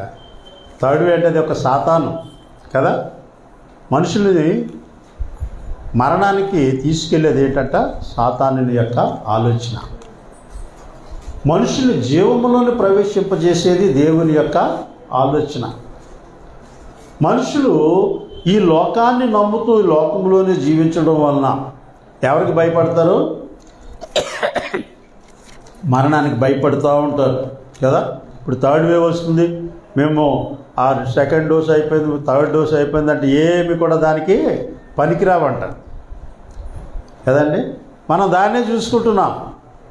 ఆ కరోనా వచ్చి మనం చనిపోతారేమో అని చాలామంది భయపడతారు. ఇంకా ఎన్ని రకాల మరణాలు లేవండి, డెంగ్యూ వ్యాధులు కదా, విషజ్వరాలు, ఇంకా అనేకమైనటువంటివి సాతానుడు సృష్టించినటువంటి అనేకమైన వేల కొలది రోగాలు ఉన్నాయి. అవే కాకుండా రోడ్డు మీదకి వెళ్తే తిరిగి వస్తామో లేదో నమ్మకం లేదు. మనకు రోడ్డు దాటాలంటే మనకంటే స్పీడ్గా వచ్చి ఏదన్నా గుద్దింది అనుకోండి దానికి చనిపోతాం. మనం ఎన్ని డోసులు వేసుకున్నా కూడా కదా, ఎన్ని డోసులు వేసుకుని ఎన్ని మందులు వాడి ఎన్ని జాగ్రత్తలు తీసుకుని శానిటైజర్ రాసుకున్నానండి, మాస్క్ పెట్టుకున్నాను, నన్ను లారీ గొద్దదంటే ఎలాగా కదా, శానిటైజర్ రాసుకుని మాస్క్ పెట్టుకుంటే లారీ గొద్దదా, గుద్దేస్తుంది. మరణం అనేది ఏ రూపంలో వస్తుందో మనకే తెలీదు. అందుకే జాగ్రత్తగా ఉండాలి. మెలకువగలిగి ప్రార్థన చేయమంటున్నాడు అంతే. ప్రతి ఒక్కరు కూడా ప్రియమైనటువంటి వాళ్ళరా దేవుని యొక్క వాక్య ప్రకారంగా నడుచుకుంటే మనకి ఏ ప్రాబ్లం అనేది రాదంట. అందుకే దావీదు అంటాడు, వీళ్ళరా కొండల తట్టు నా కన్నులు నాకు సహాయము ఎక్కడి నుంచి వస్తుంది కదా. చూడండి ఒకసారి 91 దావీదు కీర్తనలో, సారీ అదేనా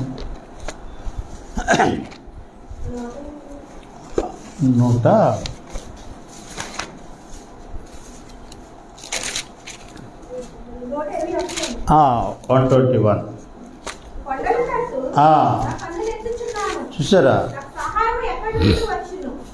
యెహోవా వలనే నాకు సహాయం కలుగును. ఎవరి వలన సహాయం కలుగుతుంది ఇక్కడ?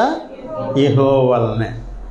ఎందుకంటే ఆయన అబద్ధం ఆడేవాడు కాదు, మోసం చేసేవాడు కాదు, మన సృష్టికర్త అంట ఆయన. ఏమంటున్నాడు ఇక్కడ? ఆయన వల్లనే సహాయం కలుగును. ఎందుకంటే ఆయన భూమి ఆకాశంలో సృష్టించిన వాడు, నీ పాదము తొట్టిల్లనయ్యడు, నిన్ను కాపాడువాడు కునుకడు. చూసారా? మనల్ని కాపాడే దేవుడు ఆయన నిద్రపోడంట.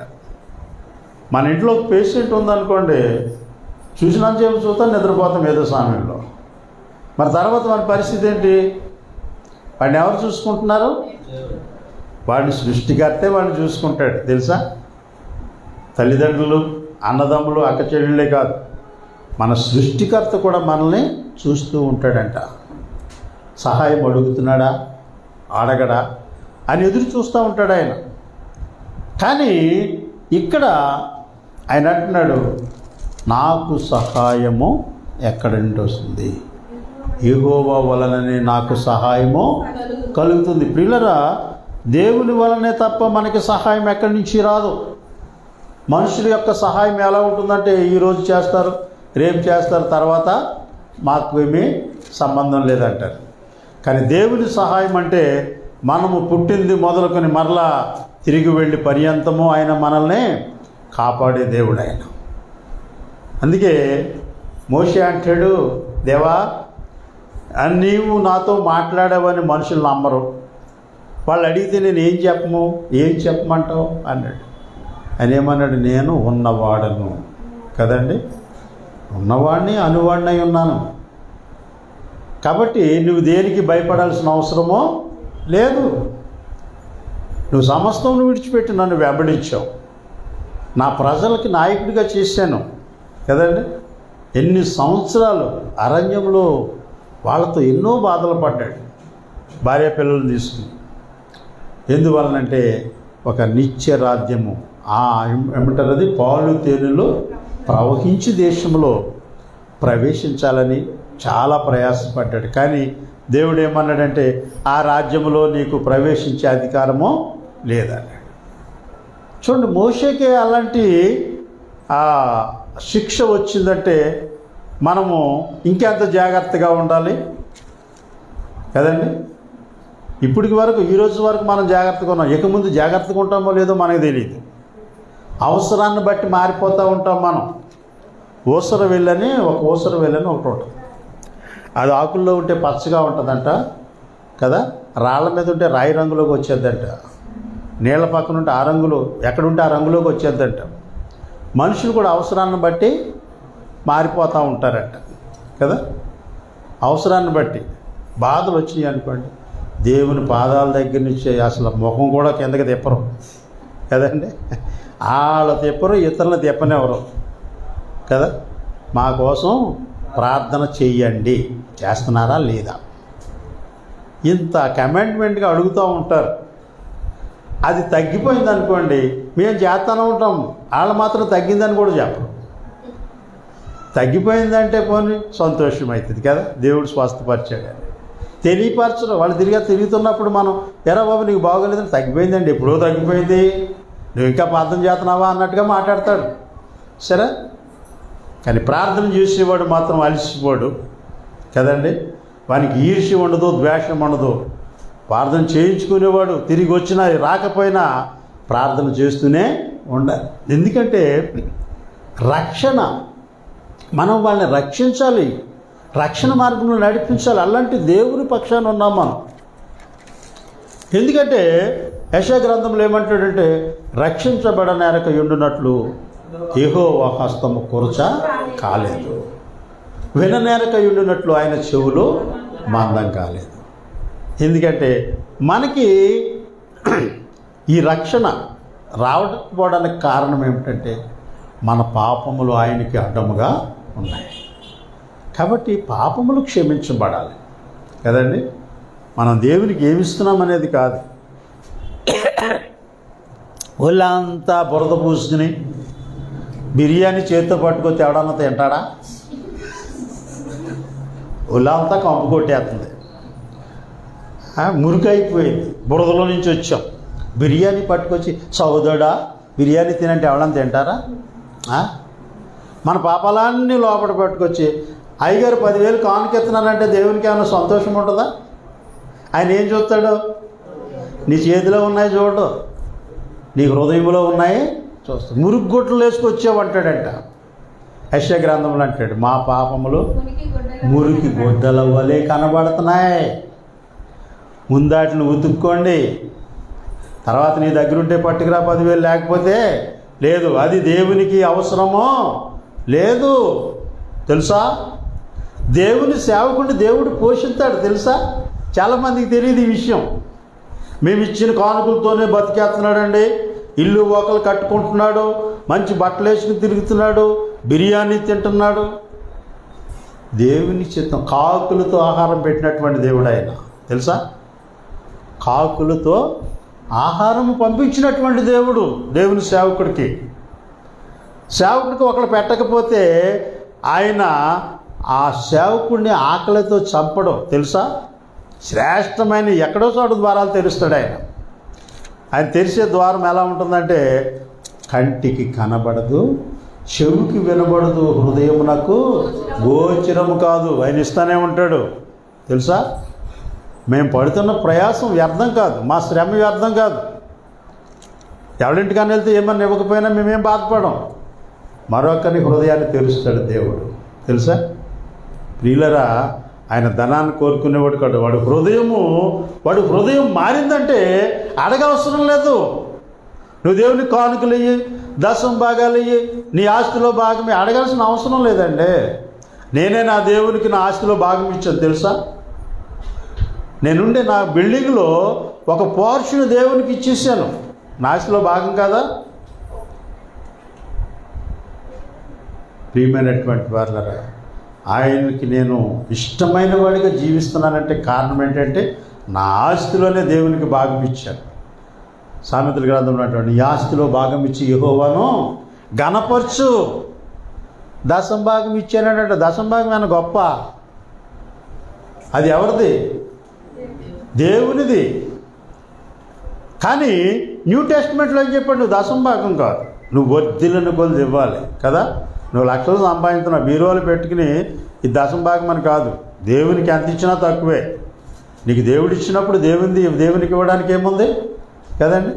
ఇప్పుడు ఎవరైనా నీకు మేలు చేస్తానంటే కమిషన్ ఇచ్చేస్తారు, లేదా ₹1,00,000 ఇస్తారు, నాకు 10,000 ఇవ్వాలంటే ముందే ఇచ్చేస్తారు. కానీ దేవుని దగ్గరికి వచ్చేటప్పటికి లెక్కలేస్తూ ఉంటారు. అన్నీ అయిపోయాక లాస్ట్లో ఓ ₹10 ఉన్నాయి నా దగ్గర, ఇంకా జేబులోనే ఉంది అది. దానికి ఏదో గమ్మట్టుకొచ్చి మరీ చేశారు. అది పైన చూస్తానని చెప్పి కింద అంటించారు గమ్మ. సరే, దేవుడు అయ్యే ఇస్తాడు వాళ్ళకి. నువ్వు దేవునికి శ్రేష్టమైన ఇస్తే నీకు అంతగానే శ్రేష్టమైన ఇస్తాడు. దేవునికి పనికిరానిది ఇస్తే అంతకంటే పనికిరానిది ఇస్తాడు తెలుసా? మనం దేవుని ఏమీ అడగాల్సిన అవసరం లేదండి. ఆయన పని చేస్తే చాలు, ఆయనే ఇస్తాడు. అందుకే జక్కాయ్ అంటాడు, ప్రభువా నా ఆస్తిలో సగము పేదలకు ఇచ్చేస్తానయ్యా. యేసు ప్రభు అడిగాడా? ఏమా మీరు అదే వాళ్ళు ఇదే వాళ్ళని అడిగాడా? లేదు. జక్కయ్య హృదయంలోకి యేసు ప్రభు వారు వచ్చాడు. ఆయన వాక్యము జక్కయ్య హృదయంలోకి వచ్చేసింది. జక్కయ్య అన్నాడు, నా ఆస్తిలో సగం పేదలకు ఇచ్చేస్తా, అన్యాయంగా తీసుకుంటే 4 అంతలు ఇస్తా. యేసు ప్రభు వారు అడుగుతాడు, అబ్రహాము కుమారుడు, ఈ ఇంటికి రక్షణ వచ్చింది, అది కావాలంతే. దేవుని సన్నిధికి రావడమే పెద్ద గొప్ప. సంవత్సరానికి ఒకసారి వచ్చేవాళ్ళు ఉంటారు కదండి, వెలుగుదూత వేషధారులు అంటారు. వాళ్ళనే వెలుగుదూత వేషం వేసి మారుతారంట సంవత్సరానికి ఒకసారి. వాడికి రక్షణ ఏముంటుంది? దేవుడిని అడిగినా ఏమొస్తుంది కదా. ఎన్నో సంవత్సరాలకు ఒకసారి వ్యాక్సిన్ వేయించుకున్నట్టే వాడి పరిస్థితి. ప్రియులరా, దేవునిని మనం అడగాలంటే ఒక అర్హత సంపాదించుకోవాలి. ఆ అర్హత ఏంటంటే అనుదినము నా గడప యొద్ద కనిపెట్టుకొని, నా ద్వారబంధముల యొద్ద కాచుకొని, నా ఉపదేశము వినువారు. ప్రియులరా, దేవుని వాక్యము చాలా సత్యమైనది, నిర్మలమైనది, వాడబారనిది కదా. నిన్న నేడు నిరంతరము తరతరాలు ఈ వాక్యాన్ని చెప్తూనే ఉన్నారు, అపోస్తులు మొదలుకొని ఇప్పటి వరకు కూడా కదండి. మరి ఇంత ఘనమైనటువంటి వాక్యాన్ని చాలామంది హృదయంలో ఉంచుకోలేక ఇంకా శోధించబడుతున్నారు. కాబట్టి ప్రియులారా, మనము దేవుని యందు నమ్మకం వచ్చి ఎల్లప్పుడూ ఆయన సన్నిధి వేడవకూడదు. తెలుసా, హిజ్కియా అంటాడు, నువ్వు చచ్చిపోతావయ్యా అన్నాడు కదా, ఒక ప్రవక్త చేయమన్నాడు, నువ్వు చచ్చిపోతావు, నీళ్లు చక్కబెట్టుకో, అంటే నీకేమన్నా లావాదేవీలు చూసుకో అన్నాడు. అప్పుడు హిజ్కియా వెంటనే గోడతోటి మొఖం తిప్పుకొని కన్నీళ్లు విడిచుచు, ప్రార్థన అంటే మామూలు ప్రార్థన కాదు కదండి, పెదవులతో కనపరచడం కాదు, హృదయంలో నుంచి రావాలి ప్రార్థన. కన్నీళ్లు విడుస్తూ అన్నాడు, దేవా నీ సన్నిధిలో నేను ఎంత నమ్మకంగా జీవించానో జ్ఞాపకం చేసుకోమన్నాడు కదా. ఆ అడగగలిగే శక్తిని మనం పొందుతున్నామా? దేవుని సన్నిధిలో నమ్మకంగా జీవిస్తున్నామనేటువంటి ఆ ఒక ఉదాహరణ మనలో ఉందా అని ఆలోచించాలి. శ్రమ సంభవించినప్పుడు కాదండి, శ్రమ సంభవించక ముందే మనం ప్రభు దగ్గర ఉంటే ఆ శ్రమ అనేది మన దగ్గరికి రానే రాదు. అందుకే అంటాడు, ఏ తెగులు నీ గుడారమో సమీపించదు, నువ్వు ధన్యుడు, నీకు మేలు కలుగుతుంది. ఎప్పుడు కూడా నీవు మంచి విషయాలే కానీ చెడ్డ విషయాలు వినవు. కాబట్టి ప్రియమైనటువంటి వాళ్ళరా, దేవుని యొక్క వాక్యము పరిశుద్ధమైనది, అది మోసం చేసేది కాదు. ఇంకా ఏమన్నాడు ఒకసారి మళ్ళీ చూసుకుందాం. ఎలయనగా ఆ, నా బోధ కపటమైనది కాదు, కపటమైనది కాదు, అపవిత్రమైనది కాదు, మోసయుక్తమైనది మోసయుక్తమైనది అంతకన్నా కాదు. కానీ ప్రియులారా, మరి వినేటటువంటి వాళ్ళే చాలామంది వాళ్ళే మోసం చేసుకుంటున్నారు కదండి. అందుకే పౌలు గారు అంటాడు, మీరు విను మాత్రమై నుండి మిమ్మును మీరు మోసపుచ్చుకోవద్దు కదా. దేవుని వాక్యాన్ని విని దాన్ని విడిచిపెట్టేస్తే మనల్ని మనమే మోసపుచ్చుకున్నట్టు. నీ తండ్రి ఒక మాట చెప్పింది, మీ తల్లిదండ్రులు మాట చెప్పారు, దాన్ని వినలేకపోతే ఎవరు ప్రాబ్లంలో పడిపోతాడో, విననటువంటి వాడే ప్రాబ్లంలో పడతాడు. మరి నీ తల్లిదండ్రులు నీ బ్రతికాలం అంతా ఉండరు, కానీ నీతో ఉండేది ఎవరు? ఏమ్మా, దేవుడే కదా. ఇప్పుడు మా అమ్మగారు నాన్నగారు చనిపోయారు, సుమారు 30 సంవత్సరాలు పైన అయిపోయింది వాళ్ళు చచ్చిపోయి. మరి ఆ 30 సంవత్సరాలు ఎవరు పిలుస్తున్నాను బాబు అని? దేవుడే కదా. మా తండ్రి అని పిలుస్తున్నానా లేదా? నాయన అని పిలుస్తున్నానా లేదా? నాకు శ్రమ వచ్చినప్పుడు ఆయన దగ్గర కన్నీళ్లు కాస్తూ ప్రార్థన చేసుకుంటున్నానా లేదా? ఎవరు కాపాడుతున్నారు కదా. నేను నా యవ్వన ప్రాయంలో ఉన్నప్పుడు మరి ఏదైనా మా నాన్నగారిని అడిగేవాడు. నేను ఏది అడిగినా మా నాన్న ఎప్పుడు కూడా కాదనలేదు. నా ఇష్టానుసారమైన జీవితం అన్నమాట. అలా జీవించాను ఒక్కడనే, ఇంకా వెనక ముందు ఎవరు లేరు, ఆడపిల్లలు లేరు, మగపిల్లలు లేరు, ఒక్కడనే. కాబట్టి నా ఇష్టానుసారంగా జీవించాను. కానీ ఇప్పుడు వాళ్ళందరూ లేకపోయినా దేవుడు నన్ను ఆయన బిడ్డగా స్వీకరించాడు. మీరు కూడా దేవునికి బిడ్డలే, మనందరము ఆయన బిడ్డలమే, ఆయన మేపు గొర్రెలమే కదండి. మనకి ఏ బాధ వచ్చినా, ఒక గొర్రె నడవలేకపోతే ఆయన అంట ఏం చేస్తాడంట, యెషయా గ్రంథంలో చెప్తాడు, దాన్ని తీసుకుని సంకన ఎత్తుకుంటాడంట. అర్థమైందా? దాన్ని మెల్లగా నడిపిస్తాడంట. దాని బ్రతుక్కి దిగులు లేదు, ఇంకా కంగారు లేదు కదా, ఒడిదుడుకులు లేవు, నెమ్మదిగా సాగిపోతుంది నీ జీవితం ప్రభువులో ఉంటే.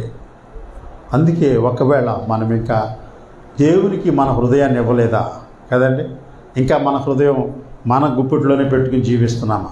ఆలోచించుకోవాలి అక్కడికొకరు. ఎప్పుడైతే ఆలోచన నీకు వస్తుందో, నీ హృదయంలోకి ప్రభు వచ్చాడు అనుకోండి, నీ జీవితం అంతా వెలుగుమయమ చీకటి అనేది ఉండదు. నీ జీవితంలో రోగాలే రావసలు నీ దగ్గరికి. అర్థమైందా? మనం గొప్పవాడు మనం ఏం కాదు, ఏది మన దగ్గరికి రాలేదు ఇంతవరకు కదండి. అందరూ సురక్షితంగా ఉన్నామంటే దేవుని కృప. ప్రియులారా, చాలామంది చనిపోయారు, సేవకులు చనిపోయారు, గొప్ప గొప్ప ప్రార్థనా పరులు కూడా చనిపోయారు. మనం బ్రతుకున్నామంటే వాళ్ళకంటే గొప్పవాళ్ళు అని కాదు, దేవుడు మనల్ని కాపాడాడు. అంటే మనం పరిశుద్ధులం అయిపోయామని కాదు, ఇకనైనా పరిశుద్ధులుగా ఉండండి కదండి. ఒక సంవత్సరం వెళ్ళిపోయింది, 2వ సంవత్సరంలో బాబాయ్ పెట్టినప్పుడు పుట్టినరోజు చేసుకునే వాడికి భూమి మీద ఉంటాడా?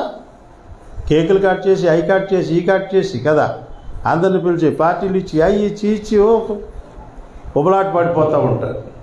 మరొక జీవితాన్ని దేవుడికి ఇచ్చాడంటే ఇప్పుడు దాకా దేవుడు నిన్ను కాపాడాడు, నమ్మకంగా ఉండమని అంతే కదండి.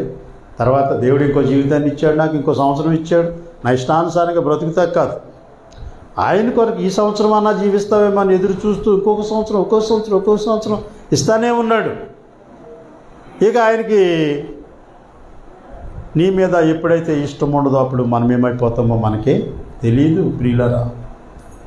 నేను అన్ని జాగ్రత్తలు తీసుకుంటున్నానన్నా కూడా ఓ రాజుగారి కొడుకు కొంతమంది మాంత్రికులు వచ్చి వాడు చూపిస్తారు కదా వాడి గురించి, వాళ్ళ లైఫ్ ఏంటి ఎలాగా ఏంటి అని చూపిస్తారనమాట. చూపిస్తే రాజుగారు నా కొడుకు ఎంత గొప్పవాడు అవుతాడు చెప్పండి అంటే అందరూ నీ కొడుకు నీకంటే గొప్పవాడు అయిపోతాడు, 4-5 రాజ్యాలు సంపాదించుకుంటాడు అని చెప్పారు. ఒక ఆయన అన్నాడంట, లేదు నీ కుమారుడు పులి వలన చచ్చిపోతాడు, పులి చంపేద్ది నీ కొడుకుని అన్నాడంట. రాజుగారికి ఎంత కోపం. వచ్చిన వాళ్ళు అందరూ చక్కగా కానుకలట్టుకు వెళ్ళిపోయారు, ఈడేంటి విరుద్ధంగా మాట్లాడుతుంది, నేను తీసుకెళ్ళి జైల్లో పడేయండి, పులి ఎలాగొస్తా చూస్తాను నేనని చెప్పి ఊరుకు దూరంగా ఒక బిల్డింగ్ కట్టేసి ఆ కొడుకును అందులో పెంచుతున్నాడు, చుట్టూ కాపలా పెట్టేసాడు కదండి. పులి ఎలాగొస్తుంది అని ఆ పెయింట్లు వేసేటప్పుడు ఒక ఆర్టిస్ట్ ఏం చేసాడు, పులి బొమ్మ వేసాడంట. ఒక రూమ్లో పులి బొమ్మ వేసి వెళ్ళిపోయాడు, అది ఎవరికి తెలియదు. ఒక రోజుని ఈ రాజకుమారుడు అన్ని రూములు చూసుకుంటా పులి బొమ్మ ఉన్న రూమ్లోకి వెళ్ళాడట. ఇడికి తెలుసు కదా పులి చంపేద్దని, ఆ బొమ్మ చూసి చచ్చిపోయాడట. ఆ పులిని ఎలాగేసాడు అనుకున్నావు, గర్జించి పులిలాగేసాడు, అంటే వీడి మీద పడి కొట్టేసేలాగా. పంజా విసురుతుంది కదా, ఆ పంజా చూసి మీద పడి కొట్టేస్తుందని చచ్చిపోయాడట. తర్వాత సైనికులు సౌండ్ లేదు, మనవడు రాకుమారుడు ఎక్కడున్నాడు చూస్తే ఎక్కడున్నాడు, పులి దగ్గర చచ్చిపోయి ఉన్నాడు. సరే, ఎందుకంటే ఏదో ఒక అవన్నీ కట్టుకథలు అలాంటివి కాదు, కానీ ఒక ఉదాహరణ అన్నమాట. కాబట్టి మన జీవితం ఎలా ఉంది అది మనకే తెలియదు కదండి. దేవుడు నిర్ణయించాడండి మన జీవితం, మనం ఆయన యందు నమ్మకం ఉంచి ఒక నిత్య రాజ్యాన్ని మనకిస్తానన్నాడు కదా, అది గ్యారంటీయే. ఇది మాత్రం మోసయుక్తమైనది మాత్రమో కాదు. మా ఫ్యామిలీ అంతా ఇప్పుడు ఎవరన్నా మా డిన్నర్కి పిలిస్తే ఫ్యామిలీ అంతా వెళ్తామా, ఒక్కళ్ళు తప్పిపోతే ఎంత బాధపడిపోతాం, అయ్యో మా చిన్నోడు లేడు లేదా పెద్దోడు లేడు అని బాధపడతాం. అందులో కోళ్ళ తప్పిపోయినా కూతురు తప్పిపోయినా బాధపడతాం. మరి పరలోక రాజ్యం అందరం వెళ్ళొద్దా, మన ఒక్కడి మీద సరిపోద్దా? ఫ్యామిలీ అంతా వెళ్ళాలి కదండి. ఫ్యామిలీ అంతా అందరం అని సింహాసనం మీద కూర్చోవాలని కోరుకోవద్దు అక్కడ. అలాంటి మనస్తత్వం ఎప్పుడైతే ఉంటుందో మారు మనసు ఆటోమేటిక్గా కుటుంబానికి వచ్చేస్తుంది. ఆ కుటుంబం చుట్టూ దేవుడు ఏం చేస్తాడో కంచె, అంటే ఇక అందులో సాతాను ప్రవేశించదు. సాతానుడు ఏమన్నాడు దేవుని దగ్గర, ఏబు చుట్టూ నీవు ఒక కంచె వేసేసావు, ఊరికి నేను నిన్ను గనపరుస్తున్నాడు అనుకున్నావా అన్నాడు. చూసారా ప్రియులారా, ఆయన మనకు కంచె వేస్తాడు, మనం ఎప్పుడు గనపరుస్తూనే ఉంటాం. కాబట్టి ప్రియులారా, దేవుని యందు మనం భయభక్తులు కలుగుతాం, మనము మన కుటుంబము సురక్షితంగా ఉంటాము, ఇహమందును పరలోకములో కూడా. అర్థమైందా? ఎందుకంటే ప్రభు చెప్పిన మాటలు నమ్మదగినది కదండి. ఈ వాక్యము నమ్మదగినది, పూర్ణాంగీకారమునకు యోగ్యమునై ఉన్నది. ప్రార్థన చేసుకుందాం.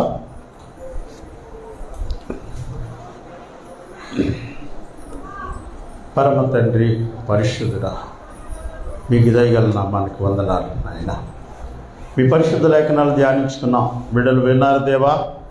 వినిన వాక్యాన్ని విడిచిపెట్టకుండా దేవా వాడి హృదయంలో దాన్ని తలంచుకుంటూ రాబోయే దినాల్లో ప్రతి ఒక్కరూ నీకు మహిమకరంగాను పరిశుద్ధముగాను జీవించడానికి సహాయం చేయండి ప్రభువా. దేవా, పిల్లలు అనారోగ్యంతో ఉన్నటువంటి వారిని స్వస్థపరచండి, మారు మనసు లేనటువంటి వారికి ఒక మారు మనసు దయచేయండి ఆయన. నీకు నమ్మకమైన బిడ్డలుగా జీవించడానికి సాయం చేయండి నాయన. మరి వాక్యాన్ని విన్నటువంటి బిడ్డలు మరి వారు కూడా ప్రభువా పాలుభాగస్తులుగా ఉన్నారు కనుక వారిని కూడా మీ కాపుదల నుంచి బలపరచండి. అనేక మంది బిడ్డలు నీ వాక్యాన్ని వినడానికి సహాయం చేయండి ఆయన.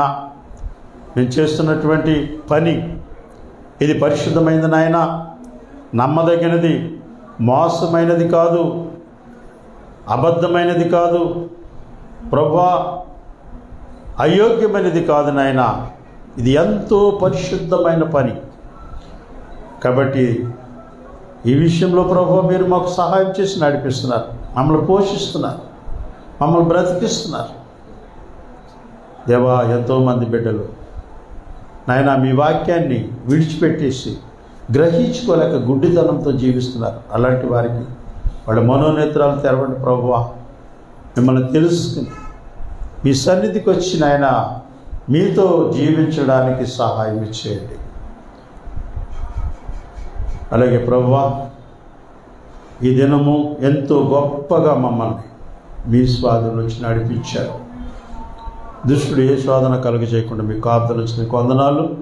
రాబోయేదాని లెక్క సంఘంలో ఉన్న బిడ్డలు, అలాగే నాయన వాక్యం ఇచ్చిన అనేక మంది బిడ్డలు మీ యెడల భయభక్తులు కలిగి జీవించుటకు సహాయం చేయండి. యేసయ్య పరిశుద్ధమైన నామంలో ప్రార్థించున్నాము తండ్రి, ఆమేన్.